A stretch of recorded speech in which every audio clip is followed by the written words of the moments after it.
Hello and welcome everyone. I'm Teresa Rada and I will be presenting the workshop for Section N medication. I'm a physical therapist with experience in direct patient care, education, and administration. My experience includes in and outpatient rehab, home health, hospice, and skilled nursing facility settings. Currently, I'm an associate at Apt Associates in Cambridge, Massachusetts. We begin with an overview of the changes to the items in Section N. There is one new assessment item, and that's N0415, high-risk drug classes, use and indication. And then there are new coding tips for patients residing in assisted living facilities for items M2020, management of oral medications, and M2030, management of injectable medications. Here is a screenshot of the item which is used at start of care and resumption of care and discharge from the agency. This item can be found on page 28 of the OASIS All Item instrument. As a reminder, the intent of this item is to identify if the patient is taking any prescribed medications in the specified drug classes and whether the indication was noted for taking the prescribed medications. So in our first scenario, at the start of care, a patient indicates that the only medication they take is diphenhydramine. The documentation reflects that the patient uses this medication for seasonal allergies. So how would you code N0415, high-risk drug classes, use and indication for this patient at start of care? Your options are no medications would be checked. B, you would check N0415Z, none of the above in column 1. C, check N0415F, antibiotic in column 1 and 2. Or D, check N0415F, antibiotic, and N0415Z, none of the above in column 1 and leave column 2 blank. I'll give you a few minutes to make your choice.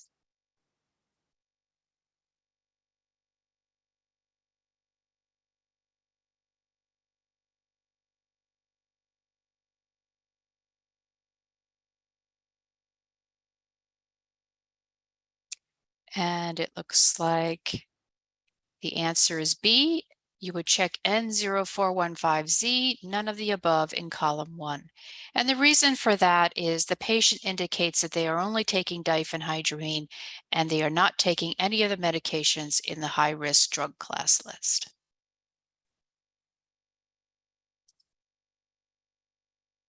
So moving on, in this scenario, at the start of care, the documentation for a patient reflects that they are taking edoxaban and glipizide. The documentation indicates that the patient has type 2 diabetes and is taking glipizide to control high blood sugar. There is no indication documented for the edoxaban. So in this case, would you check no medications, or would it be N0415E, anticoagulant, and N0415J, hypoglycemic in column 1 and leave column 2 blank?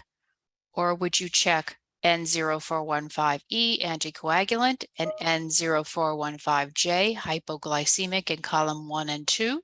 Or would you check N0415E, anticoagulant, and N0415J, hypoglycemic in column 1, and check N0415J, hypoglycemic in column 2? We'll give you a few minutes.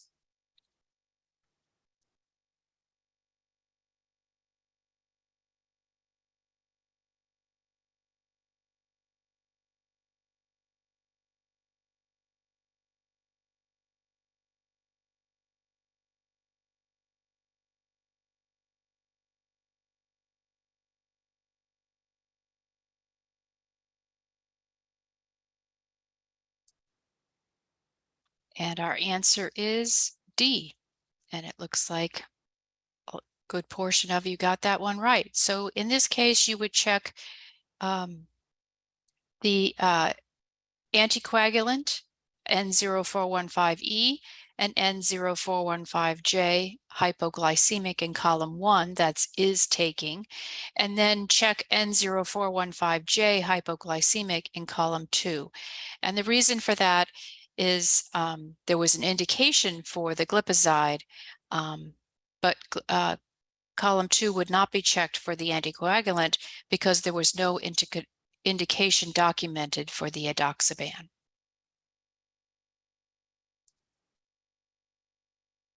And then in our next scenario, the patient was discharged from the hospital, and during the home health start of care, the referral documentation was reviewed. The records indicate that the patient is taking oxycodone for pain. Tramadol is also listed, but there is no indication documented for the tramadol. So your options are here to check N0415H opioid in column 1 and column 2. No medications would be checked. That's your option for B. C would be N0415H opioid in column 1 and leave column 2 blank. Or D, leave column 1 blank and check N0415H opioid in column 2. Remember that column 1 is taking, and excuse me, column 2 is checked if there's an indication noted for the medication in that particular drug class.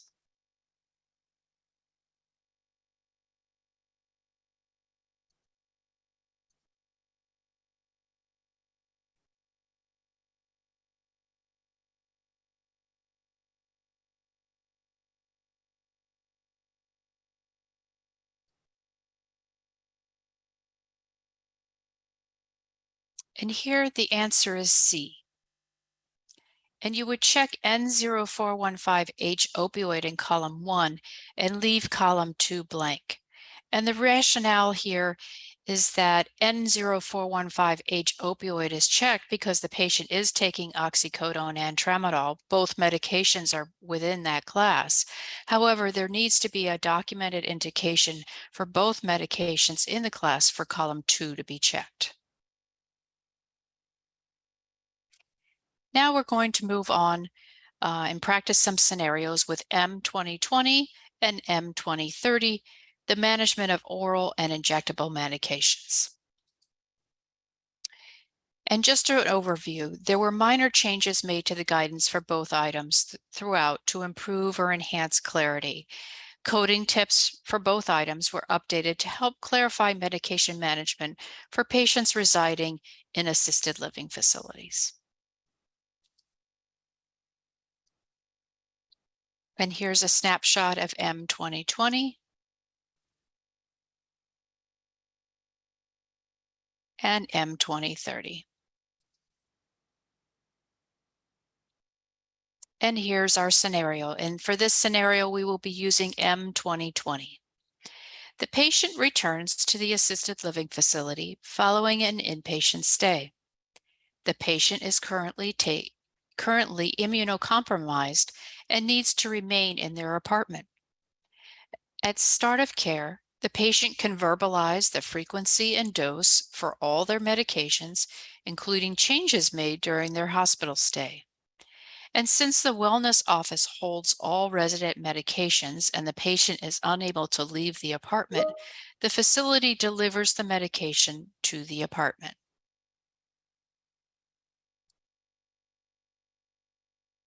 And so how would you code M2020, management of oral medications, for this patient at start of care? A would code 0, able to independently take their correct oral medications and proper dosages at the correct times.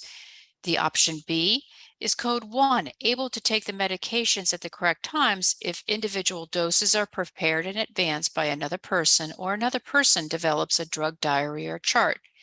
C, code 3, unable to take medication unless administered by someone else. Or D, code NA, no oral medications prescribed.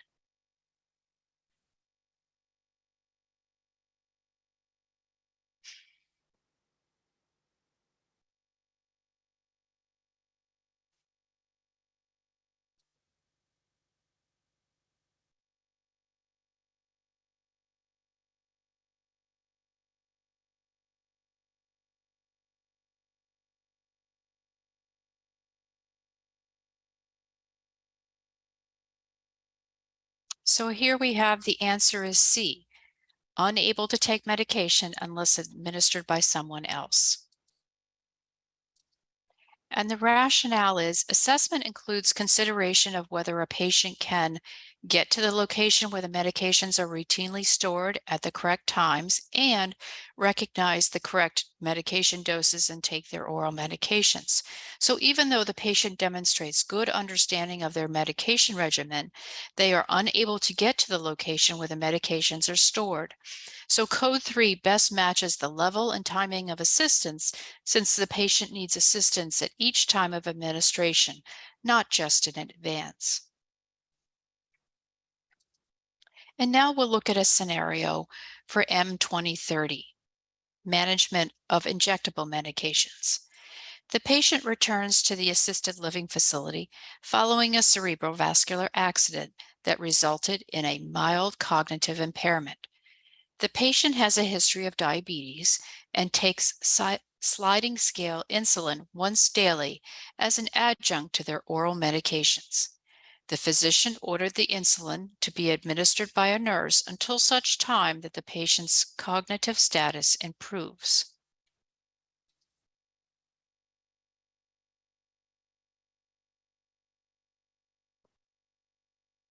So, how would you code M2030 management of injectable medications for this patient at start of care? We have the options of code 0, able to independently take correct medications and proper dosages at the correct times, or B, code 1, able to take injectable medications at the correct times if individual doses are prepared in advance by another person or another person develops a drug diary or chart, or C, code 3, unable to take injectable medication unless administered by someone else, or D, code NA, no injectable medications prescribed. I'll give you a few minutes to make your choice.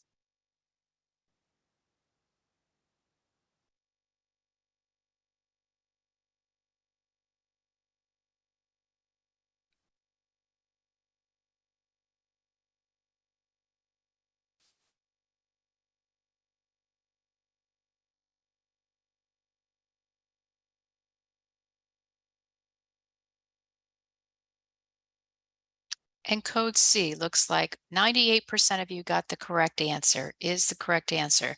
Unable to take injectable medication unless administered by someone else. And the reason is the physician orders dictate that injectable medication be administered by the nurse at this time until the patient's cognitive status improves. So what I'd like to do is conclude by just going through a few key insights to coding section N. And we'll start with N0415, high-risk drug classes, use and indication. You want to code medications according to the medication's therapeutic category and/or drug classification, regardless of why the patient is taking it. And you code only medications classified as high-risk drugs. In order to check column 2 for any high-risk medication, an indication must be documented and provided for all the medications in that drug class. And for M2020 and M2030 management of oral and injectable medications, assessment includes consideration of whether a patient can get to the location where the medications are routinely stored at the correct times, and recognize the correct medication doses and take their oral medications. Thank you for your time.